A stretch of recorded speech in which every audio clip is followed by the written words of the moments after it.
اس بات کو دل کی تختی پہ لکھ کے لے جائیں اور شادی کے دن سے یاد رکھنا. جہاں شادی ہو اسے بھی پیغام بھیج دیں, اسے کہیں کہ وضو میں آنا. اپنی بہنوں کو جو جاتی ہیں پہلے چلی جاتی ہیں انہیں کہیں دلہن کو وضو کرانا. یا جب یہاں پہنچے, یہاں پہنچ کے کون وضو کرے گی؟ جس نے 5,000 یا 25,000 دیا ہے میک اپ کا, وہ وضو کہاں کرے گی؟ یہ سوچئے نا کہ یہ رسمیں ہمیں کس سائڈ پہ لے گئی. جو بیوٹی پارلر پہ 15,000 یا 25,000 دے کے آئی ہے, وہ وضو کر کے اسے ضائع کرے گی؟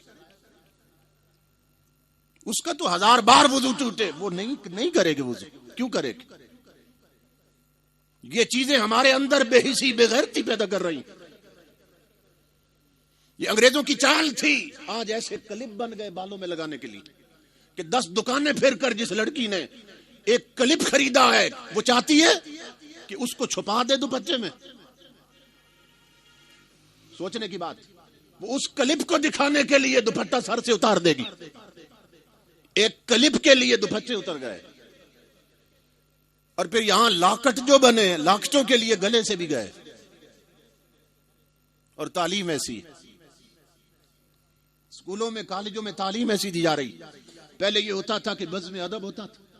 ہر ہفتے اسکولوں کالجوں میں بچوں کو بچیوں کو سیرت رسول عربی پر تقریریں لکھ کے دی جاتی تھی.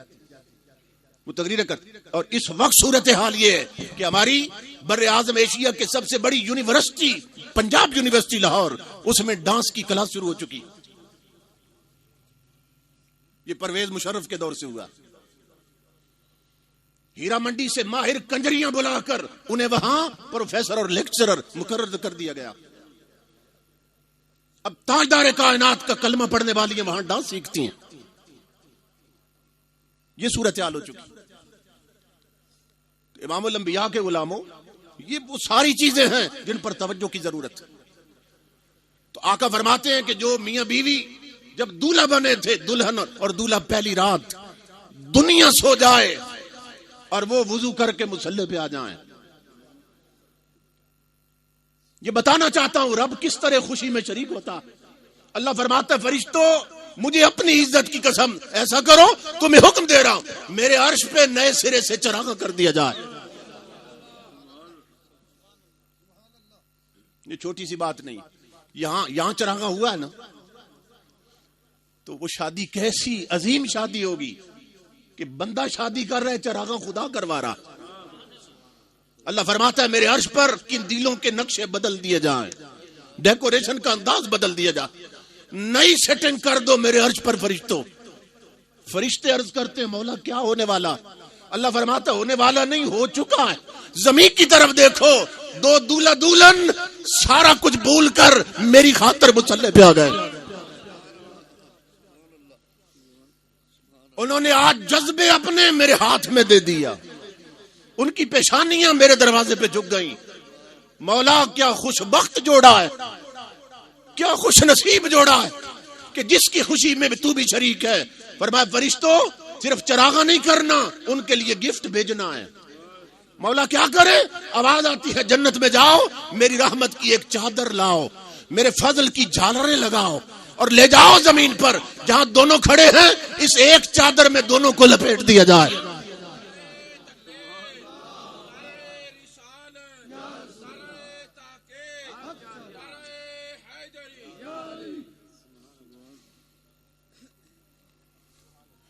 میں کہتا ہوں وہ کیا خوش بخت جوڑے ہوں گے کہ جن کے لیے عرش الہی سے چادریں اترتی ہیں,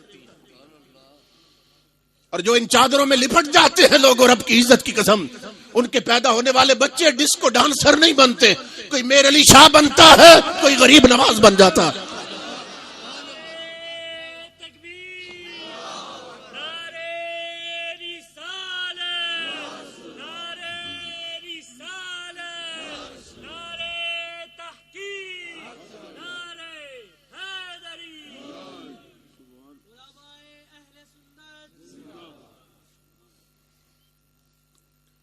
یہ اس طرح اولاد سیدھے راستے پہ چلتی ہے. حضرت بابا فرید گنج شکر رحمت اللہ تعالی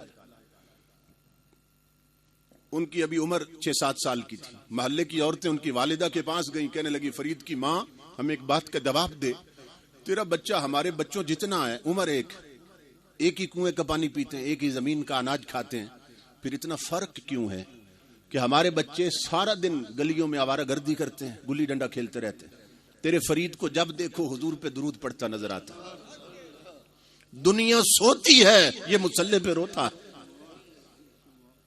اتنا فرق کیوں ہے فرید کی ماں؟ آپ ہنس پڑی, فرمائے اس میں تنہا فرید کا کمال نہیں, تھوڑی سی میری محنت بھی شامل. فرمایا میری محنت بھی شامل. انہوں نے کہا کیا محنت ہے؟ فرمانے لگی محلے کی عورتوں اللہ کی عزت کی قسم, میں نے جتنا عرصہ فرید کو دودھ پلایا ہے کبھی بغیر وضو کے دودھ نہیں پلایا. یہ تنہا فرید کا کمال نہیں, یہ اس مقدس دودھ کا کمال ہے جو فرید کی رگوں میں گردش کر رہا ہے.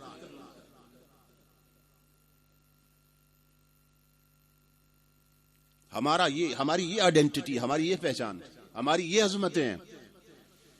تو ہم شیر تھے مگر ہمیں بکری اور بلی بنا دیا گیا. ہم بلند تھے ہمیں پست کر دیا گیا. ہم معزز تھے ہمیں ذلیل بنا دیا گیا. کیوں کہ تاجدار کائنات کے دین سے دور کیا جا رہا. بے حسی کی چادر میں ہر کوئی شخص لپٹا ہوا نظر آتا اور آنکھ بند ہونے کی دیر ہے. مولا کائنات علی المرتضی فرماتے ہیں ساری دنیا سو رہی ہے, جب مریں گے تب جاگ جائیں گے. یہ 4 دن کی چاندنی ہے لوگوں جس کے ہم دھوکے میں پڑے ہوئے ہیں. فرمایا ساری دنیا سو رہی ہے اور جب مریں گے تب جاگیں گے. وہ بیٹیاں جو آج صرف چھوٹا سا دوپٹہ ٹکڑا سر ڈھانپنے کے لیے استعمال کرتے ہوئے کہتی ہیں ہمیں الجھن ہوتی ہے, سانس بند ہوتا ہے. میں کہتا ہوں میری بہن بیٹی غور کر, جب 22 گز لٹھے کے کفن میں لپیٹ کر تجھے تاریک قبر میں ڈال دیا جائے گا, تیرا دم کتنا گھٹے گا. اس وقت کو یاد کرو, قبر ہمارے سامنے رکھو, قبر سے نظر نہ ہٹانے پاؤ. اپنی عاقبت کی فکر کرو. وہ پلٹ کے آ نہیں سکتی نا, ورنہ تمہیں بتاتی کہ وہاں کیا ہوتا ہے. قبریں چیخوں سے بری ہیں, قبریں عذاب سے بری ہیں, آگ سے بری ہیں, کیڑوں سے بری ہیں, بچھوؤں سے بری ہیں, مگر نظر نہیں آتا ہمیں. تو جنہیں آتا تھا انہوں نے خبریں دے دی. انہوں نے فرمایا بچو قبروں سے, کہ بڑے بڑے قبروں میں لیٹے ہوئے آج چیخ رہے ہیں اور کیا کہتے ہیں, حل من احد من یذکر غربتنا. بہت سی قبروں میں وڈیرے امیر زادیاں, وہاں کا سکہ پاس کوئی نہیں تھا, وہاں کے لیے تیاری کوئی نہیں کر رکھی. بہت سے امیر زادیاں قبروں میں ہیں اور آپ چیخ کے کہتے ہو دنیا والوں, ہے کوئی جو آج ہماری غریبی پہ ترس کھائے؟ افسوس وہ حسن جس پر ناز تھا آج کیڑوں کی خوراک بن گیا. ہڈیاں بکھر گئیں. وہ بال جس پر نہ جانے کتنے دیوانے لپکتے تھے وہ آج خاک میں خاک ہو گئے. ایک بزرگ چوک میں بیٹھے تھے, رو رہے تھے. کوئی پیجارو پہ جا رہا تھا, کوئی لینڈ کروزر پہ جا رہا تھا, کوئی 2D پہ جا رہا تھا. بڑی بڑی امیر زادیاں گزر رہی تھی, آذان ہو رہی تھی, نہ کسی کو خدا یاد نہ رسول یاد. وہ دیکھتے تھے نہ سب کی طرف روتے تھے. کسی نے کہا کیوں روتے ہیں؟ وہ کہنے لگے رو اس لیے رہا ہوں کہ وہ معاف کرنا چاہتا ہے, بندے معافی مانگنا نہیں چاہتے. اس کی رحمت توجہ کر رہی ہے زمین کی طرف کہ بندے جھک جائیں میں معاف کر دوں گا. کہا رو اس لیے رہا ہوں, دنیا غفلت میں ڈوبی, جس کے مجرم ہے وہ معاف کرنا چاہتا ہے, یہ معافی مانگنا نہیں چاہتے, اس لیے رو رہا ہوں.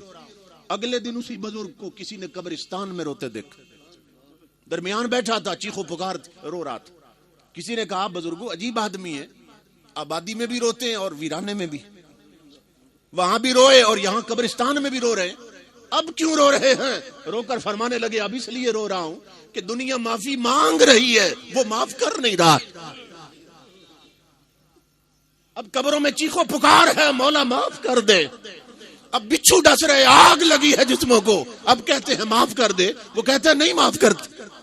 محلے مسجدیں بنوائی تھیں, ممبروں پہ اپنے بندے بٹھائے تھے جو پیغام دیتے تھے تمہیں کہ وہاں پہنچنے سے پہلے جاگ جاؤ, زندگیاں بدلو, سیرت و کردار بدلو. مگر تم ٹس سے مس نہیں ہوتے تھے. کہا وہ وقت گزر گیا، اب صرف رونا رہ گیا. تو امام الانبیاء کے غلاموں، خدا کے لیے اس وقت تو ہر وقت اپنے پیش نظر رکھا کر. قبر ہمیشہ سامنے رہنی چاہیے، اور جن کے وہ سامنے رہتی ہے انہیں پھر ہر شے بھولی رہتی، انہیں ہر شے بھولی رہتی. اس لیے ہمیں یہ چاہیے کہ ہم امام الانبیاء کی سچی غلامی میں آئیں. یہ جو زندگیوں کو روگ لگے ہیں نا، گھروں میں پریشانیاں ہیں، پورے ملک پر نہیں پورے عالم اسلام پر ایک نحوست مسلط، اور زندگیاں اجیرن بن گئیں، اور کتوں سے بدتر زندگی ہو گئی مسلمانوں کی. یہ صرف اس لیے ہے کہ ہم تاجدار کائنات کے سچے غلام نہیں رہے. ہماری مسجدوں کی چٹائیاں نمازیوں کا انتظار کرتی رہتی، الماریوں میں رکھے ہوئے قرآن پڑھنے والوں کے منتظر ہیں. ہماری بیٹیاں ناول پڑھتی ہیں، اخبار جہاں پڑھتی ہیں. کتنی ہے گھروں میں جنہوں نے کبھی مصطفیٰ کا قرآن پڑھا؟ یہ صورتحال ہو چکی. حضرت عبداللہ ابن عمر فرماتے ہیں کہ ہم صحابہ کرام کے حال میں، آپ کے زمانے میں حال یہ تھا کہ اذا کننا فقدنا الرجل فی الفجر والعشاء اسانا به الظن، کہ ہم جب کسی بندے کو دیکھتے نا کہ فجر اور عشاء کی نماز نہیں پڑھی اس نے، ہمیں شک ہوتا یہ منافق کہ وہ مسلمان اور فجر کی نماز چھوڑ دے، وہ مسلمان اور عشاء کی نماز نہ پڑھے. اب فرماتے ہم صحابہ کا حال یہ تھا جو 2 نمازیں چھوڑ دیتے، ہم اسے منافق سمجھتے تھے. وہ آج ہمیں دیکھ لیتے تو ہمیں کافر سمجھتے کہ ہم تو 5 چھوڑ بیٹھے. کیا رشتہ رہ گیا رب اور رسول کے ساتھ؟ ادھر سجدوں کا وقت ہے اور ادھر ہمارے بچے کرکٹ کھیل رہے ہیں. ادھر جمعے کی نماز کا وقت ہے، ادھر گراؤنڈ میں جا کر دیکھ بچے کرکٹ کھیل رہے ہیں. ادھر عشاء کی نماز کا وقت ہے، ہماری بہو بیٹیاں ٹی وی پہ بیٹھ کر ڈرامے کی قسطیں دیکھ رہی ہیں. ہر طرف ایک غفلت کی چادر تنی. اس لیے امام الانبیاء کے غلاموں، ہمیں اپنے مقام کو سمجھنا چاہیے، اپنی ذمہ داریوں کو سمجھنا چاہیے، اس سے پہلے کہ سب کچھ ملیا میٹ ہو جائے. یہ یاد رکھیے، صحابہ کرام نے حضور سے سوال کیا اتہلک القریۃ وفیہا الصالحون یا رسول اللہ، کہ یا رسول اللہ صلی اللہ علیہ وسلم، آقا کیا بستیاں اور آبادیاں اور ملک ویران ہو سکتے ہیں اس حال میں بھی کہ وہاں اللہ اللہ کرنے والے موجود ہوں؟ جس طرح آج ہمارا یہ تصور ہے نا کہ جی اللہ اللہ کرنے والے موجود ہیں اس لیے ہم ہلاک نہیں ہوں گے، لیکن امام الانبیاء نے بتایا کہ پھر بھی ہو جاؤ گے. صحابہ نے پوچھا یا رسول اللہ، اگر آبادیوں میں بستیوں میں رب رب کرنے والے بھی ہوں تو کیا پھر بھی بستیوں پہ عذاب آتا؟ امام الانبیاء نے فرمایا ہاں، ہلاک ہو جاتی ہیں بستیاں، برباد کر دی جاتی ہیں. آقا کیوں؟ فرمایا بسکوتہم وتہاونہم، لوگوں کی بے حسی اور بے غیرتی کی وجہ سے اور چپ سادھ لینے کی وجہ سے، کہ جب وہ شریعت کے قانون ٹوٹتے دیکھتے ہیں اور چپ سادھ لیتے ہیں. جب عالم کفر میں بنی ہوئی فلمیں اور ان کی تصویریں مسلمان ملک میں ان کی روڈوں پہ لٹکا دی جاتی اور دنیا چپ سادھ لیتی، جب بڑے بڑے چوکوں میں کنجریوں کی تصویریں لٹکا دی جائیں اور کوئی بولنے والا نہ ہو. اس وقت منبر خاموش ہیں، خانقاہیں خاموش، تاجدار کائنات کی امت اجتماعی طور پر دوزخ کی طرف جا رہی ہے. دنیا عذاب الہی کو دعوت دے رہی ہے، مگر ہمارے پیروں اور مولویوں نے اپنے منہ میں دہی جما رکھی. کیوں نہیں قوم کو اس طرف لاتے کہ تاجدار کائنات کی امت تم جہنم کی طرف جا رہی ہو، تم رب کے غضب کو دعوت دے رہی ہو، اس سے پہلے کہ اس کا کوڑا برسے اور تم مٹا دیے جاؤ جھکنا سیکھو. کیا سمجھتے ہیں یہ جو سیلاب کی نظر ہوئے علاقے، پورا پورا شہر صفحہ ہستی سے مٹا ہے. میں سوال کرنا چاہتا ہوں ان علاقوں میں کیا میلاد کے جلوس نہیں نکلے تھے؟ ان علاقوں میں کیا مسجدیں نہیں تھیں؟ کیا وہاں نماز پڑھنے والا کوئی نہیں رہا تھا؟ وہاں محفل میلاد ہوتی تھی، محفل نعت ہوتی تھی، مسجدوں میں سجدے بھی ہو رہے تھے، مگر پھر سجدوں والوں سمیت ہر شے مٹا دی گئی. یہی خبر میرے رسول نے دی ہے. اذا کثر الخبث، دوسری حدیث میں آقا نے فرمایا، جب حضرت زینب نے حضور سے سوال کیا، حضور کی زوجہ نے، یا رسول اللہ نہلکو وفینا الصالحون، یا رسول اللہ آقا ہم میں نیک لوگ ہوں اور پھر بھی ہم مٹ سکتے ہیں اور عذاب آ سکتا ہے؟ فرمایا آ سکتا ہے. اذا کثر الخبث، حضور نے فرمایا جب بے غیرتی غیرت سے بڑھ جائے گی، جب بے حیائی حیا سے بڑھ جائے گی، تو پھر تم میں نیک لوگ موجود ہوں گے مگر ہر شے مٹا دی جائے گی.